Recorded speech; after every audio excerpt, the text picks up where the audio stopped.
Okay, it's time for our third and final session for Start with Why, the book club that we are having in 2025 as we end the year here. So let's get started. All right, so we started this journey and pushed the first third of the book, which really looked at part one and part two. Again, understanding what motivates people, carrots and sticks, and then really understanding what Simon Sinek created, which was the golden circle. So we'll move forward through this.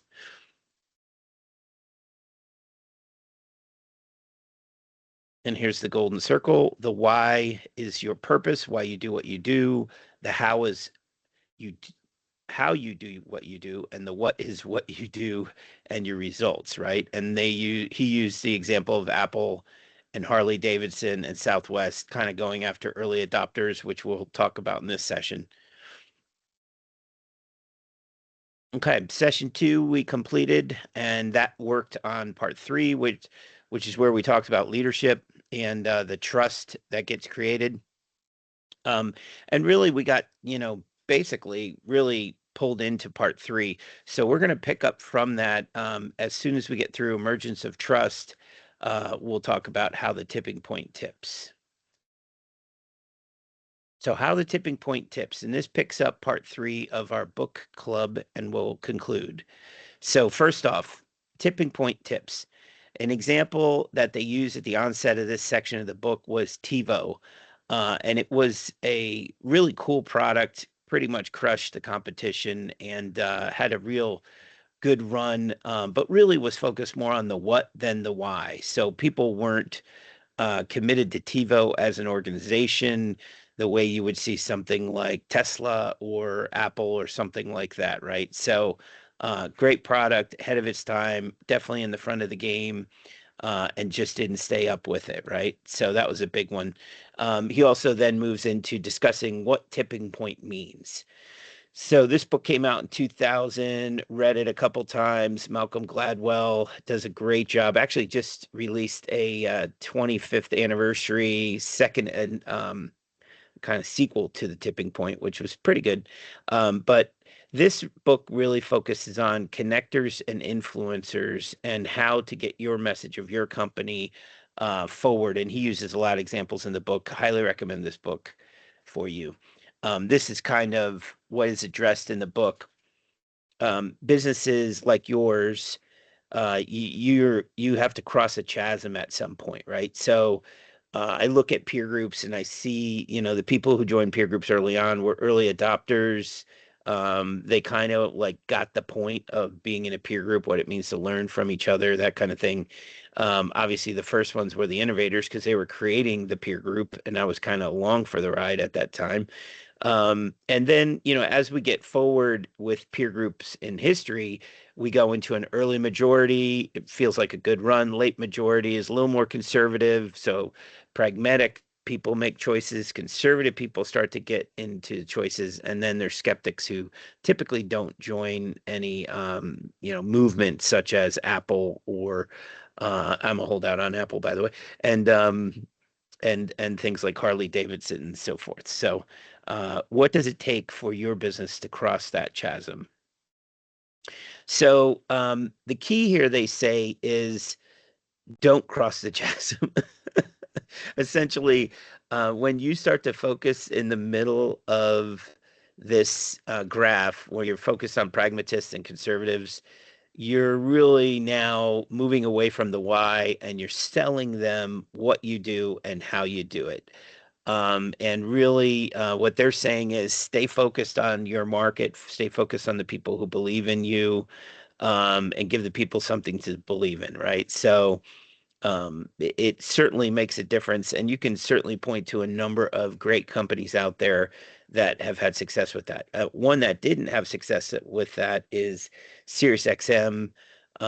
Great example of them having like a really nice head start on the competition, which is streaming, and just started to focus on the middle versus the innovators, the early adopters. And as they focused on the middle, they got watered down. I think can basically call them at any given time and pay $5 a month for their services, which is pretty good for a buyer, but certainly not good for their P&L, right? So, okay. So at this point, Cynic moves into how, right? So this is, if you think about it in the terms of a company, you've got kind of the CEO visionary, you hear Traction talking about it, and then the how actually is like how it's going to get done, right? So start with why, but know how. So we got a couple pictures here for you.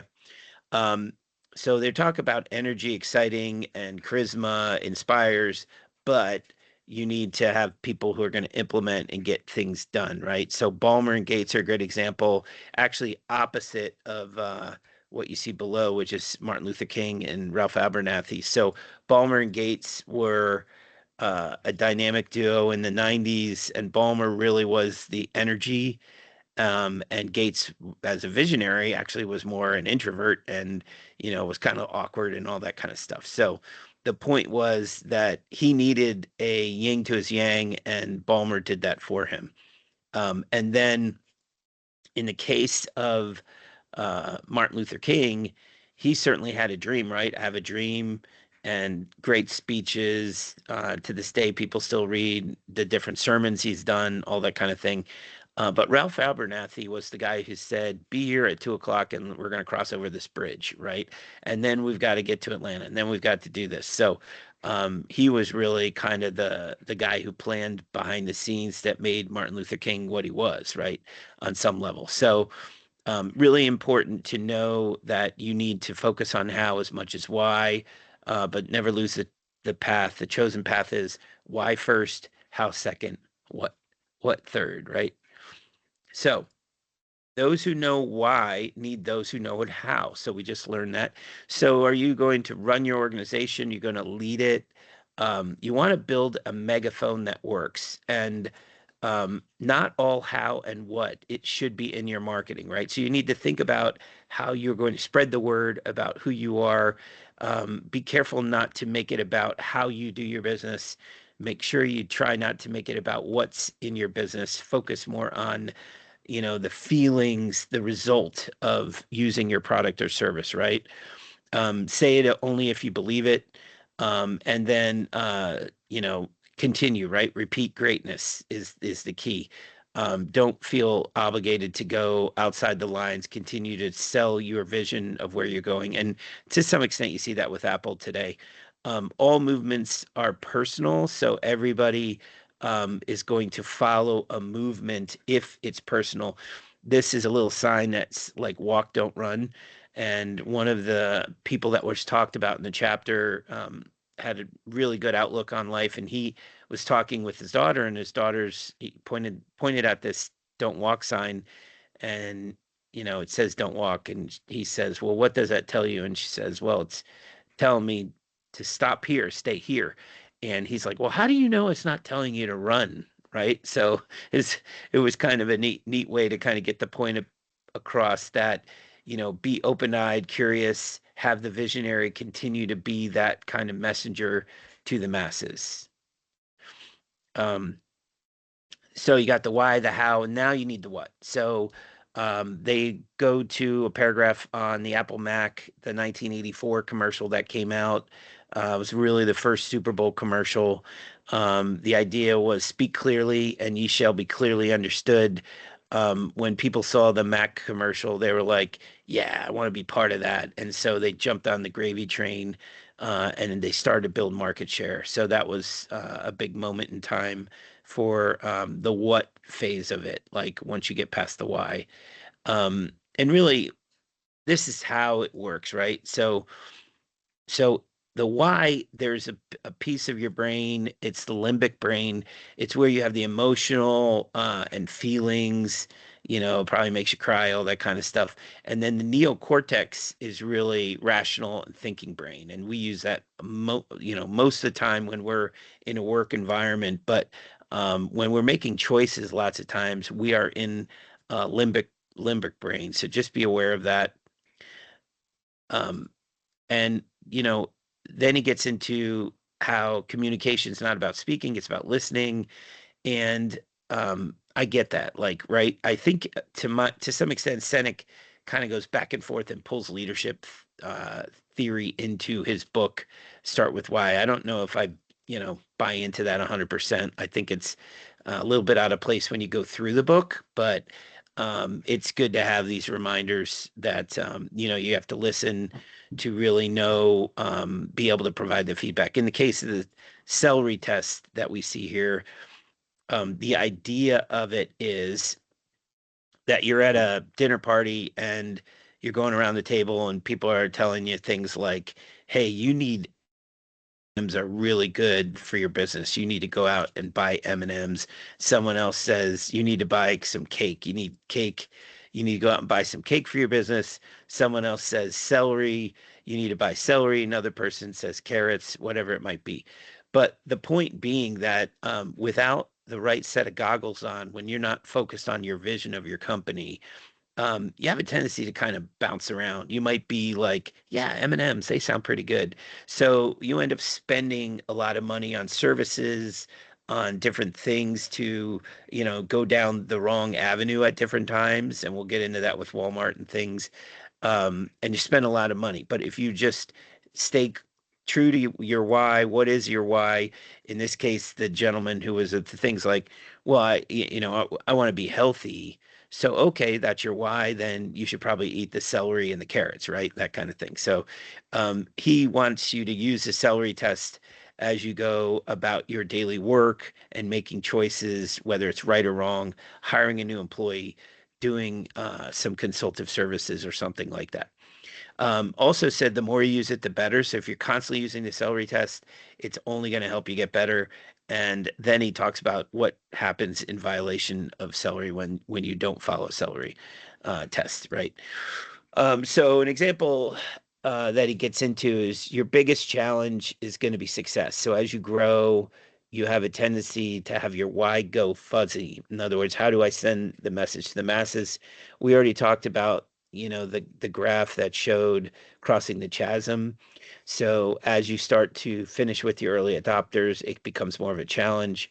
In this case, uh, Walmart, he claims, lost the why of Sam Walton when Sam Walton died. So there was a lot of, Sam Walton isms that were driving Walmart forward. And as the next president took over and the next president took over, it continued to move further away from the why for Walmart. And so as you know from the first part of the book, what happens when you start to lose the why, you start to have discounted products, discounted services. You start to, do whatever it takes to get more volume versus sticking with your why and who you're headed, where money really doesn't matter, right? So, because you're focusing on one thing and people are going to follow you to it, right?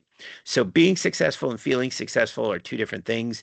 In this part of the book, he talks about like, successful people, clearly successful people who never quite feel successful and they keep themselves curious, keep moving forward, and then gets into what it means to have achievement versus success, which I think you can play that out in your head that they're not the same thing, right?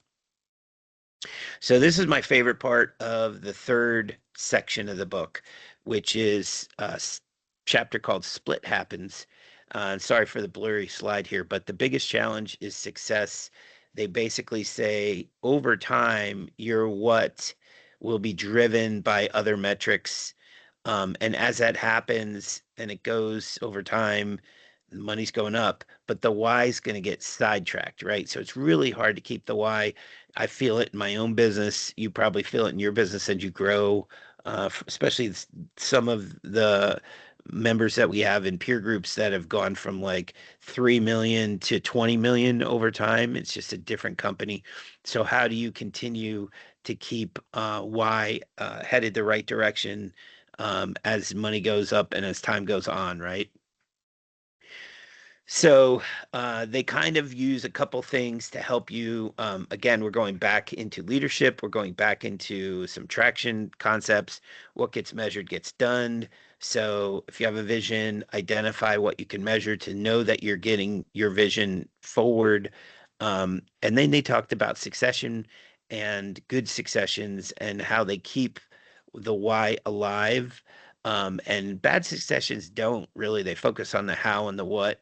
And so you lose your way. And when the why goes, all you have is what. So they kind of talk about Costco and how Costco came up and challenged Walmart pretty significantly over the last 2 decades, just based on the fact that Walmart was losing its why and Costco had a nice why.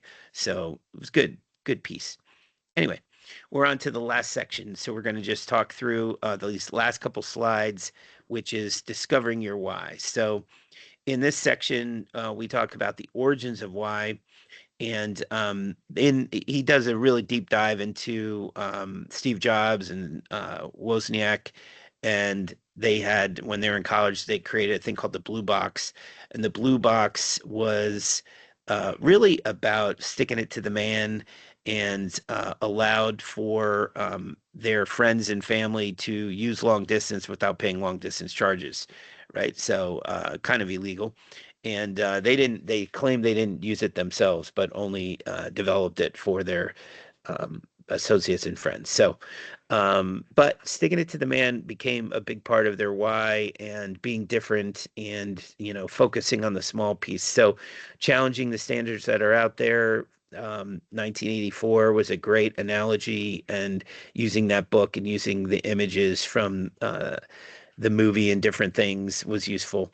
They felt like they continued that with the iPod and iTunes, new, groundbreaking, and now they feel like they're headed that way with TV and movies. Again, if you've seen Apple TV, pretty high quality stuff.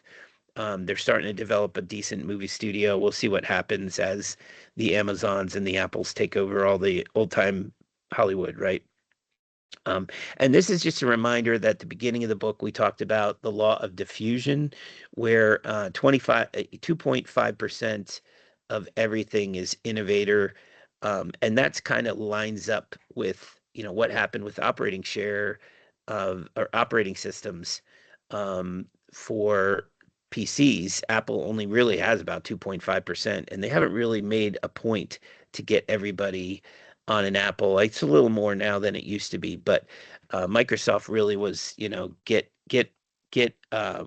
Windows and Microsoft DOS back in the day in everybody's house, and so they always had 96% market share, but at what cost, right? So the book ends with a discussion around the new competition, and it was really interesting. Like, I totally saw analogies of this with my own business, and you kind of look around at your landscape and you say, who is really my competition? And I noticed that even with people who work in a market, specific market like Chicago or Philadelphia or whatever it might be, you don't necessarily focus on your competition, right? You're not looking to beat your competition. So if you follow your why, you're going to draw people to it. So be innovative, be focused on your own why. Three things will happen. Decisions will become simpler, loyalties from your customers will become greater, and you'll have trust as a common courtesy between you, and they'll trust you as you continue to move forward. So with that, that's the end of the book, Start With Why. It was appreciate you hanging in there, and took about 6 months to get through it. But certainly feel free to reach out to peer executive groups if you have any questions about how you can start with why, and we'll be glad to help you. Thanks.